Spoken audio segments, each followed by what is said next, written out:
Welcome to the Pat White Show. Well, unless you've been living under a rock, you know the United States did an extraction like nothing we've seen in a very long time over in Iran. It was an F-15 that had been shot down by a Russian missile, and one that apparently was designed to shoot down F-15s.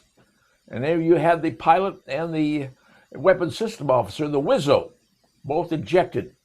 The problem was when they eject, well, you don't know where everybody's going to end up because the plane is flying at high speed. The winds are going on. When one ejects, it's not all simultaneous. It's one after the other. So one goes one place, and one can go a lot farther away, and that's exactly what happened. Well, the pilot himself was picked up pretty quickly. They got him taken care of, got him out of there thanks to some villagers. These are Iranians who don't like what's going on, and they were helping. But the Wizzo was still missing. Where was he? What was going on? Did he survive? Well, as it turns out, suddenly they got a radio command, a radio signal that happened because the pilot was wearing a special radio. And that special radio emits a frequency, it emits a message, but it's encoded. It goes up the satellite picks it up, sends it back down. So then we knew exactly where the Wizzo was, because that told us where he was. And once we knew where he was, then a whole lot of people started getting involved. And I mean the Marines, the Army, the Navy, the Air Force, everybody started working together. And one other group added together. The CIA, believe it or not, they acted. Everybody put their best effort forward to get this guy out safely. Now, they got the pilot out, like I said, but the Wizzo was a whole different animal because he was in the southwestern portion of Iran, which has got tremendous mountains. I mean, ridges, 7,000 feet tall. That's a real mountainous area. Well, the Wizzo, he landed, got out of his parachute, and started scurrying up one of the ridges. Like I said, 7,000 feet. That way he couldn't be found. It's training you get in the military. It's the kind of training you do to say, you got to escape, you got to evade, you got to hide, and you got to run. It's called Sears. He did that. But everybody in the military, everybody in the United States, we knew where he was. We had to get him out. So everybody said, hey, let's get this thing done. So what they ended up doing, putting together a cadre. It had helicopters. It had EC-130s. It had A-10s. It had all kinds of aircraft and Reaper drones. Everything was over there flying because they knew exactly where he was. Now, the Iranians, they wanted to find the guy. They even put out a reward of $60,000, which is like $10 billion of their dollars. $60,000, get this guy, because if they had him as a prisoner, they got a bargaining chip, and they knew it. Wanted him the worst way. So here's the Wizzo avoiding everything, but he's got an injury going on, but he's working. And so what we did, we ended up flying in C-130s into the southwestern portion and a plain area down there. Planes landed, and unfortunately, two of them, they got stuck in the ground. That happens. You know, C-130s can land on virtually everything, but the plane sinks in the ground, it can't move. So what do you do then? Well, those C-130s had Delta Force people in them. They had ground people. We had boots on the ground, folks. We did. Except those boots on the ground went to find the injured Wizzo, and they found him all right. They tended to him, got his injuries fixed up, and said, we got to extricate you, dude, and get you out of here. When they did, they met the Iraqis, the IRC, and a firefight ensued, and it was a big firefight. And we called in the A-10s, we called in the Reapers, we called in everything we had to lay down suppression fire, and guess what? 0 Americans were hurt. And, well, Iranians, they did not fare so well. We killed a number of their forces. They had both their IRC and their civilian military all trying to fight, all lost. U.S. 1, Iranians 0. Getting the guy out of there was important. Now, those two 130s that got stuck, what are you going to do? Well, if you go back to when the U.S. had our embassy attack back in 1979, 53 hostages were taken, we tried to do another extraction. That happened back in 1980. It was called Eagle Claw. Sent in 130s to fly in, had a desert spot to land, get everything fixed up, a big windstorm, a big sandstorm, haboob. I mean, it created massive problems. We realized we couldn't continue that mission, couldn't get it done. And the military officers on scene, ones in the command said, Mr. President, can't do it. Planes are breaking down, helicopters breaking down, things didn't work.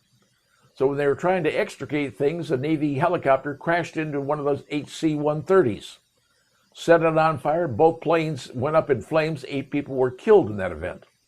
Got everybody else out. It was a mess, but we left 2 Navy helicopters there, clean, no, nothing. They just left them. The Iranians ultimately used it against us. So one of the problems we had with planes, our 130s, you know what we did? We blew them up.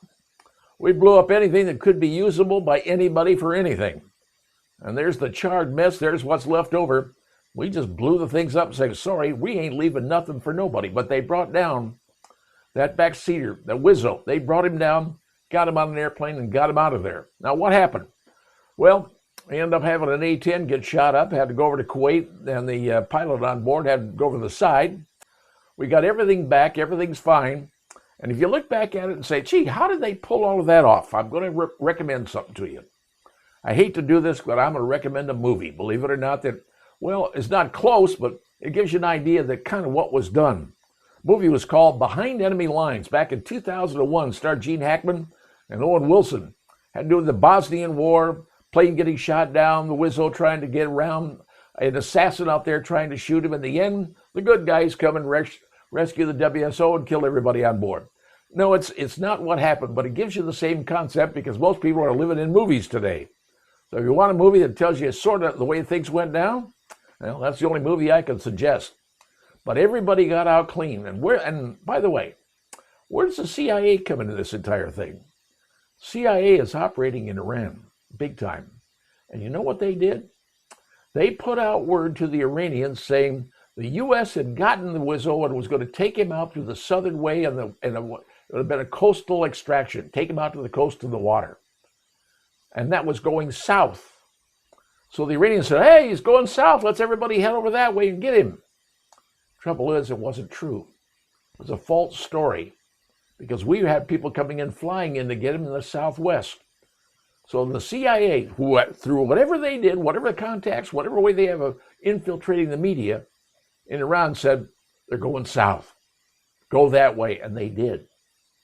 The IRC people that encountered the military trying to come out of the mountain ranges in southwest Iraq, firefight. Yes, it was a big one.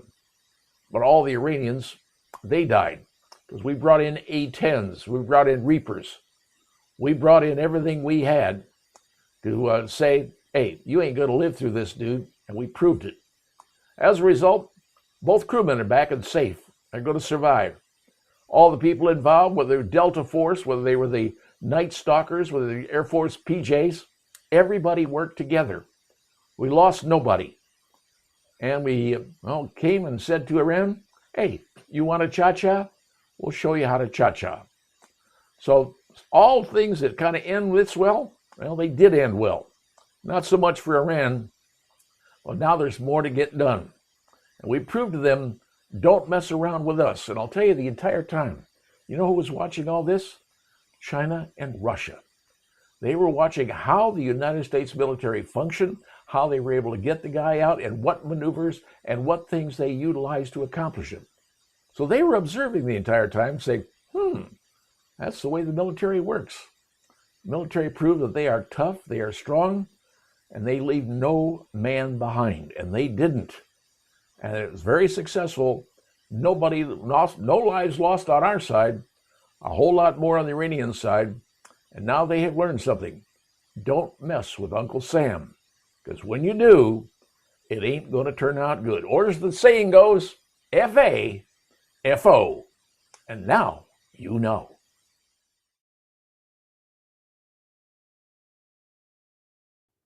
If you will allow me to get something off my chest and indulge myself for just a couple of minutes, I'd appreciate it, because I'm about to tell you something you may not know. My father was killed by a truck driver who lost control of his vehicle and killed him when I was young. So, I grew up without a father in the grand scheme of things. So I think I have a little dog in the fight when it comes to talking about what I'm about to talk about. You see, coming up here in the state of Indiana, and I mean throughout the state of Indiana, something called the Safer Roads Campaign It starts on Saturday, the April 4th, and it runs through April the 13th. And what police officers are going to be out there doing is looking for people speeding. That's one thing. And then looking for people on their cell phones when they shouldn't be. Now, those are two things that really irritate me. In fact, people speeding is bad enough. They have the signs posted on the roads, and apparently here in Indiana, everybody thinks they're Mario Andretti. Yeah, the way they drive. Speed limits are apparently just a guess in most places. People go by you like you're standing still. They're standing jokes talking about driving down the interstate, the right lane, the left lane, the passing lane, and how people go as fast as they want to go because they think nothing's going to happen to them and they're not going to be, not going to be ticketed, charged, or anything else. That's one that really bothers me. And the biggest place I see it is in school zones. In school zones, when the traffic light and the light is blinking, it says 20 miles an hour. 20 miles an hour. So what I do is I slow my car down to 20 miles an hour. I'll get somebody who's riding on my bumper who's as close to me as they could probably kiss my bumper if they want to, because they're angry that I'm driving 20 miles an hour in a school zone where the light is blinking. Those are the law, folks. It's 20 miles an hour. Now I'll say to myself, why isn't there a cop around when I need one? One to pull this person over and give them a ticket. Well, that's vent number one that angers me, but let me tell you vent number two that's even worse. Vent number two is people talking on their cell phones. We have a law in Indiana, believe it or not. It's called the hands-free law, and that was enacted many years ago that says you can't be on your cell phone while you're driving. Well, apparently here in Indiana, they either one, don't know the law, or two, ignore the law. But you're not alone, frankly, if you're doing that, because Tiger Woods, at his most recent crash down in Jupiter Island, Florida, said, well, he was on his phone and he was jiggling with the radio and he didn't see what was going on, and that's the reason he got into a wreck and overturned his Land Rover. That's what he says. That's his complaint, or that's his what he's filing, and that's what he's going to stand on when he goes in front of a jury of his peers. Not that I'm sure there's any people who've got as much money as he does on a jury. Just a sidelight opinion.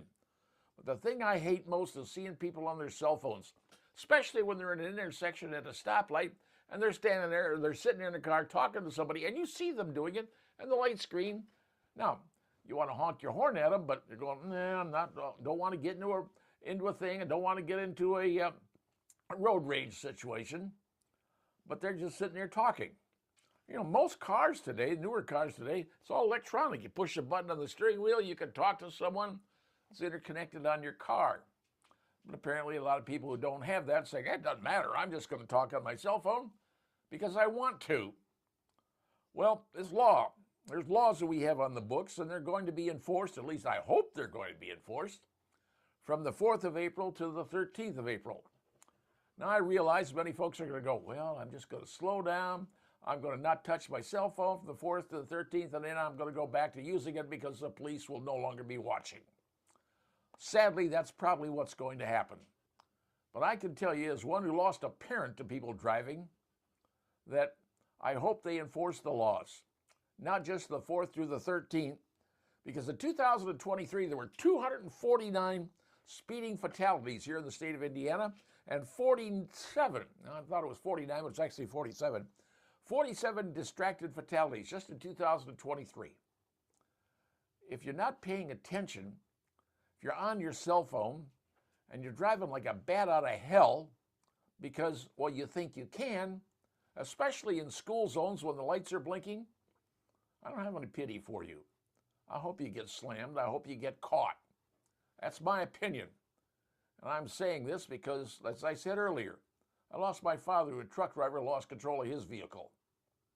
Just saying what happens, well, it could happen to you. Pray it doesn't, but now you know.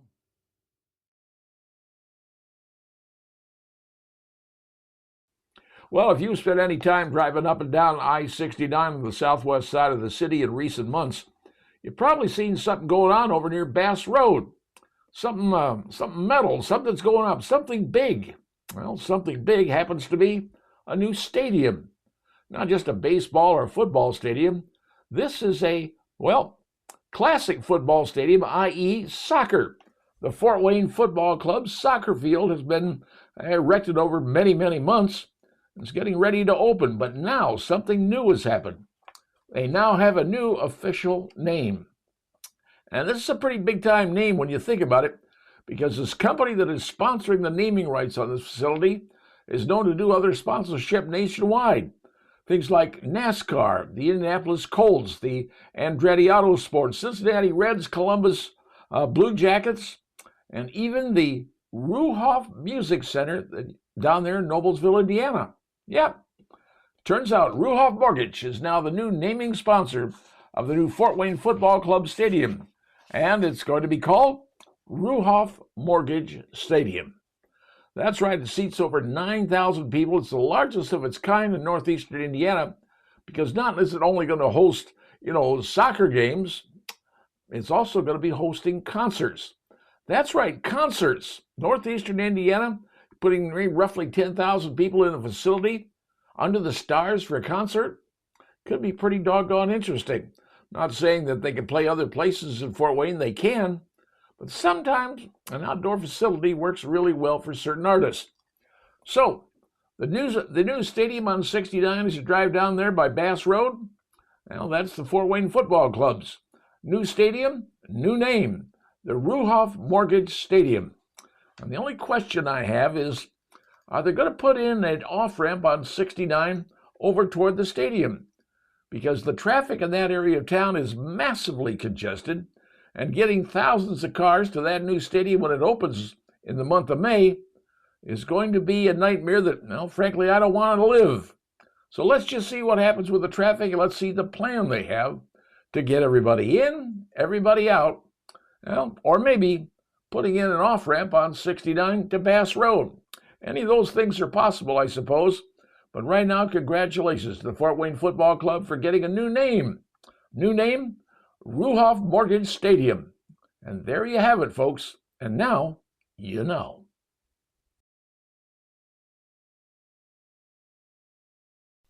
Well, what do you say we spend a few minutes talking about the price of gasoline? Because, everybody's talking about the price of gasoline. What it is, what it was, what it could be, what it used to be, whatever it is, we're talking about the price of gasoline. That's all everybody seems to talk about.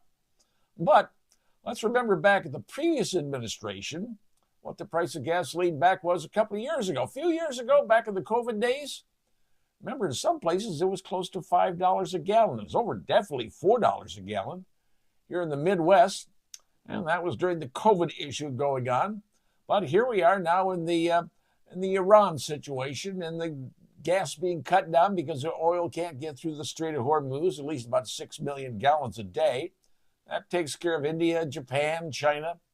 But things have to get adjusted around. Price, it got pretty close, $3.99, $4 a gallon. We definitely saw that. But now, I went out and filled up today, and it cost me $3.65 a gallon, I believe, what it paid to get my car filled up. But what is the average cost of gasoline here in the state of Indiana? Well, in Fort Wayne, the average cost is $3.71 per gallon. And the average cost across the entire state of Indiana is $3.96 per gallon. Now, we're paying, about almost 30 cents a gallon underneath what everybody else is paying. Well, that's just the way things work out with gasoline, because gasoline is a commodity.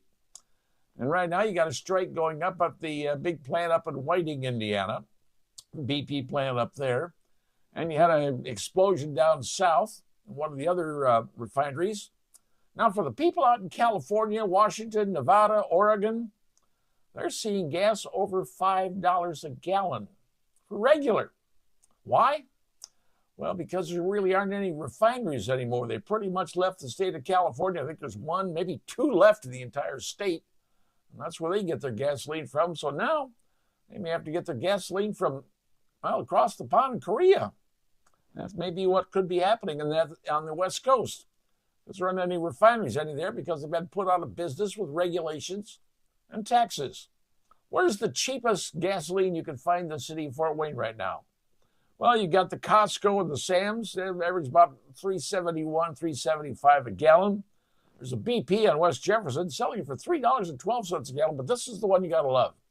I don't think it's currently being sold at this, but at least I know people who've got gasoline at this particular Marathon Station on North Clinton Street. Marathon Station, North Clinton, just south of Coldwater Road, or just south of Coliseum. $2.75 a gallon. Now, I think that was a serious issue, a serious problem, a serious mistake somebody made. But people were able to get their gas for $2.75 a gallon. Well, I'm sure they did, and they filled up, and God bless them for that. There's a BP on North Anthony at their at Crescent. They're selling it for like $3.20 a gallon. But yes, the cost of gasoline is up right now because it's a commodity. When everybody figures out, well, how much is it going to be? The price of a barrel is over $100 a barrel. Because once again, who's going to get oil and who's not going to get oil? And what happens to that 5 to 6 million gallons a day that's being bottled up in the Strait of Hormuz? They're trying to figure a different way to move it, which is fine. But ultimately, the price will come down eventually. And as soon as the problem is taken care of and Iran is told, you got to stop blocking stuff going through the strait. And I think that will be happening sooner than later. Because you can't keep fighting when everything is gone. And, well, as George Patton said, you stop a war when the other guy is tired of dying. Well, kill more of them than they kill of you. And eventually they're going to have to give up. And then we'll see what happens in the country of Iran. But right now, the average gas price in Fort Wayne is $3.71.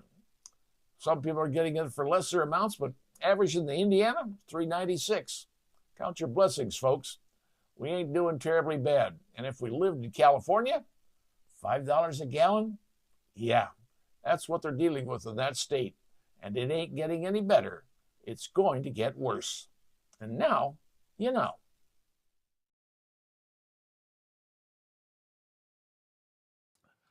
On April 1st of this year, the U.S. Supreme Court heard probably what must be the most important case that it's heard in a long time. And it deals with citizenship. You being a citizen, me being a citizen, and whoever is born here being a citizen in the United States. This court was argued for 2 hours. Both sides got to speak their piece, if you will, and even the President of the United States, for the first time in history, actually attended the arguments that happened in the Supreme Court. Here's what they're arguing about. Donald Trump sent out an executive order saying, if you're an illegal alien and that child that you have is born in the United States, it's not automatically a citizen. And you're saying, well, wait a minute. The 14th Amendment clearly states that. You're born here in the U.S., you're a citizen. Here's something to understand about that, the 14th Amendment, because here's what it says. All persons born or naturalized in the United States and, that's the important line, and secondary requirement, and subject to the jurisdiction thereof. That's the point that's being argued. Subject to the jurisdiction thereof. If someone's an illegal alien, comes to this country, gives birth to their child, who are they subject to? The jurisdiction of what country? The country they're from. That's what's being argued in the U.S. Supreme Court, and that's what they're going to have to decide if that's the real rule. Now, a lot of people say, well, hey, wait a minute. 1898, there was a decision. 1898, the Joachim Ark decision in the Supreme Court. Well, back then, folks, there was something going on. It's a Chinese couple who were domiciled in the United States and had been for years, wanted to become citizens, but they were excluded by a thing called the Chinese Exclusion Act. Way back then, Chinese people really weren't allowed to become citizens. That was the way they were treated back then. But the Supreme Court says, wait a minute, English common law says, regardless, it's who you show your deference to. And they were showing it to the United States of America, and they said, okay, then their child's a citizen, because they were under the jurisdiction of the United States, and that's what they wanted to become citizens, but were not given that opportunity because they were treated that way. Well, that's what the argument is going. So the other side is arguing the 1898 decision. But back in 1868, well, it was done again, the Civil Rights Act, and that one, the author of the civil rights of that particular act, his name was Senator Lyman Trumbull of Illinois. That's the guy who later wrote this. He explained the amendment that he wrote. He said, what do we mean by subject to the jurisdiction of the United States? Here's what he said, quote, not owning allegiance to anybody else. That's what it means, unquote. So the guy who wrote the amendment says that's someone who doesn't owe allegiance to anybody else. Somebody here illegally, they owe their allegiance to another country. Hence, that child is not a citizen. Now, let me tell you what's going on, what we've discovered. Do you know that about 1.5 million Chinese were born in this country? Chinese kids. Their rich billionaire parents brought the ladies, the mothers, the wives, whatever, to the United States to have their child in the United States become an automatic citizen and bring them back later on to vote in America. Do you understand what 1.5 million Chinese could do to an election if they chose to? Well, that's what this is all about, folks. Federal agents have discovered in LA County, Orange County, and San Bernardino counties a network of 20 plus hotel chains, hotels who are literally taking in women, especially women from China, and for the sole purpose of giving birth in the United States. This is a ring, for crying out loud, where pregnant women, most of them from China, travel to the U.S., give birth in these hotels and these hospitals. Clients pay anywhere between $15,000 and $80,000 for the package, which includes their housing, their coaching to conceal the fact they're pregnant, transportation, and post-birth services. And this is what's been going on. 1.5 million. In LA, Orange County, and San Bernardino counties, there's 20 locations that are doing this. This is what's going on, folks. And if you want to see the America being overrun by countries, if the Supreme Court says, no, anybody who's born here gets to be a citizen. I'm from El Paso, Texas. I used to see women from Mexico come to the United States, have their kid in the United States, and suddenly chain migration. They get to come in, bring the kid. He's a citizen. Everybody else gets to come in. This is the game. This is the loophole. This is what's been played. Now it's in the Supreme Court. And will the Supreme Court take this up and just finally decide, does that and mean something or does it not? Bearing allegiance to. That's what this is all about. When will the Supreme Court rule? I do not know. But understand something. This is the biggest case the Supreme Court has heard in many, many decades. And this will control and result in how the United States ends up being invaded by 170 million people who want to come to America, or people who want to come to America know, hey, if I had my kid here, he's a citizen, I can bring everybody else in. That's the game that's being played. And it's been played for a long time, and President Trump wants to put an end to it. And maybe he's right. And now you know.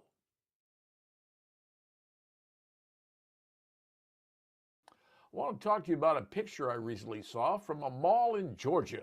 The mall is called the Georgia Square Mall. It's in Athens, Georgia. But the picture, was a bit on the disturbing side. Take a look.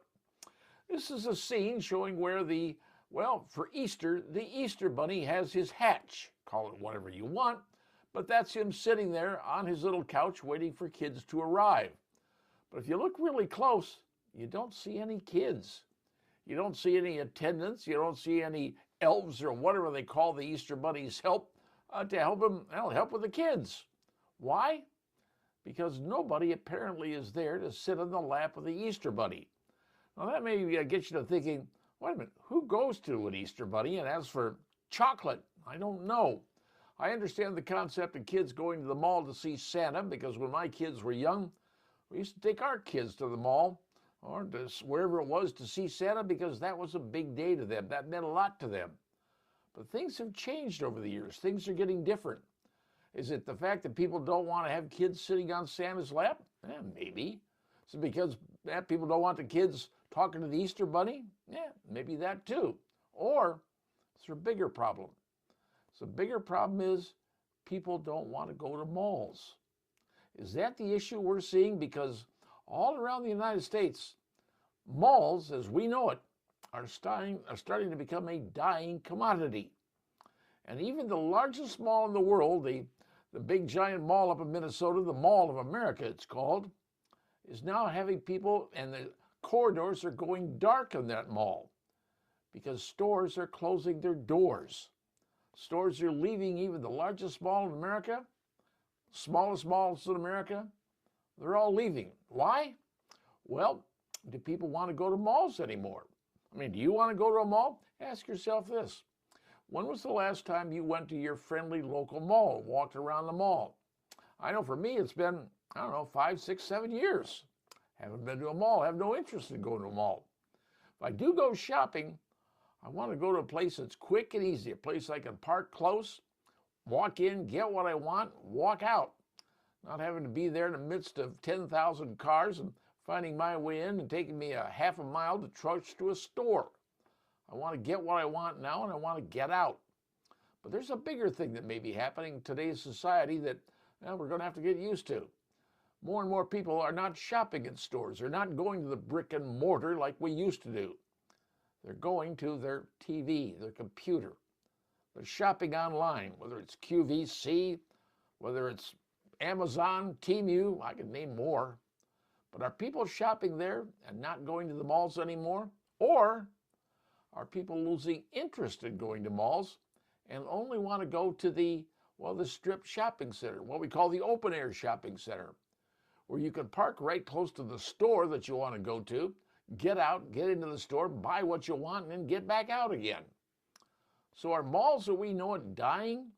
Across the United States, the numbers indicate that malls are closing up, and big stores are leaving malls. They call them anchor stores. And when the anchor stores are gone, the malls tend to go too. Now, you can be lucky and your mall can be fantastic. Or you can learn that people are changing their habits. They're changing their buying styles. They're changing their interest in how they want to get products. And it may not be any more at a mall. And maybe, just maybe, that Easter bunny sitting there is telling you something that's going on in the real world. People don't really want to shop at malls anymore. They want to shop at something convenient and easy, their open air mall, their strip mall. Or maybe they're just buying online and they're not buying through malls anymore. And if that's the case, malls and any strip shopping center could be in very, very big trouble, especially mom and pop stores, because most of them are not on the internet. It's not an expense they can afford, and it's not something that they can handle. Something to think about. And now you know.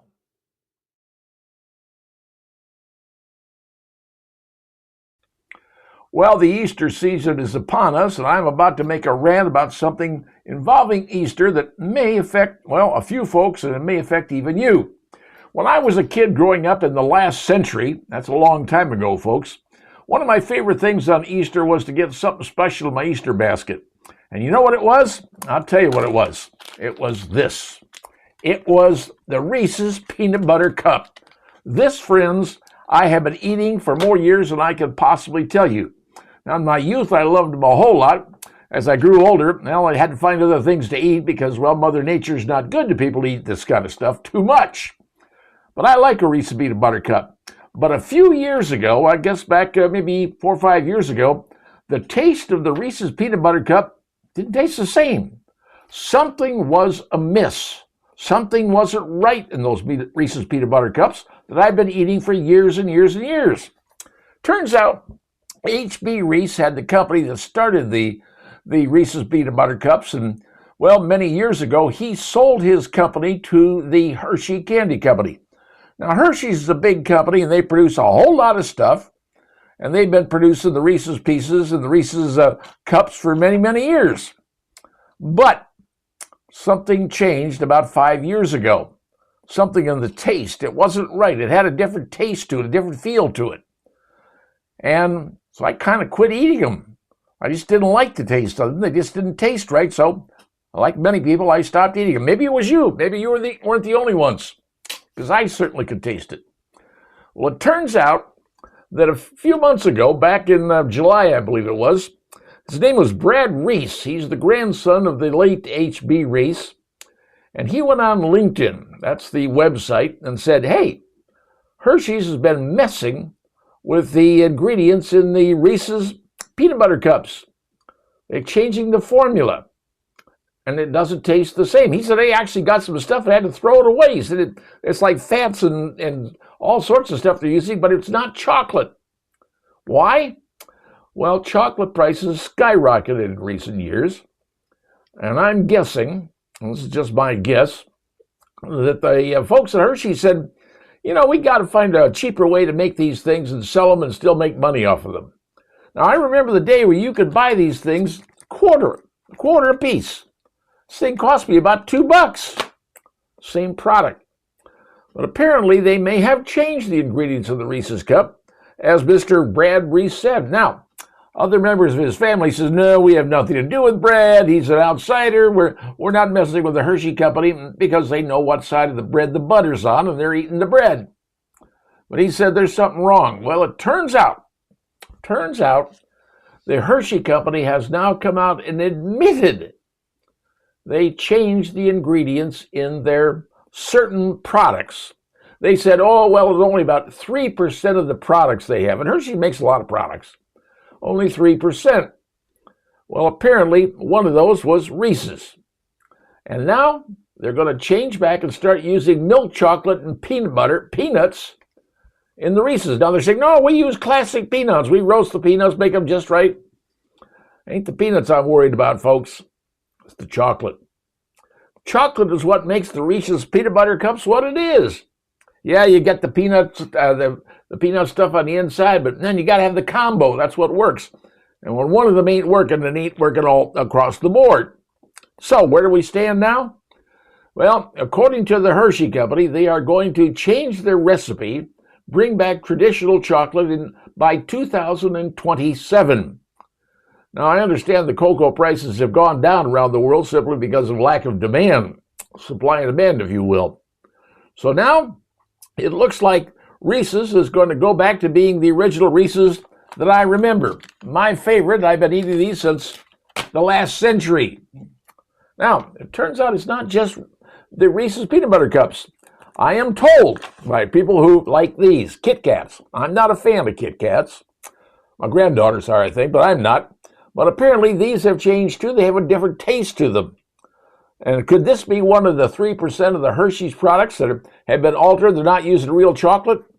I don't know, but I'm guessing it's probably true. So, are they going to go back to Kit Kats and maybe make them taste like they're supposed to with real chocolate? One would hope, if they've altered these. But overall, just so you know, I've been a fan of the Reese's Peanut Butter Cup since I was a kid. And I knew when they changed the taste, the flavor was totally different. Something was messed with. I stopped eating them. And now come to find out, Hershey's has admitted they altered the candy. They altered the Reese's Peanut Butter Cup and whatever else they altered to save a buck. Something you need to know about, and now you know.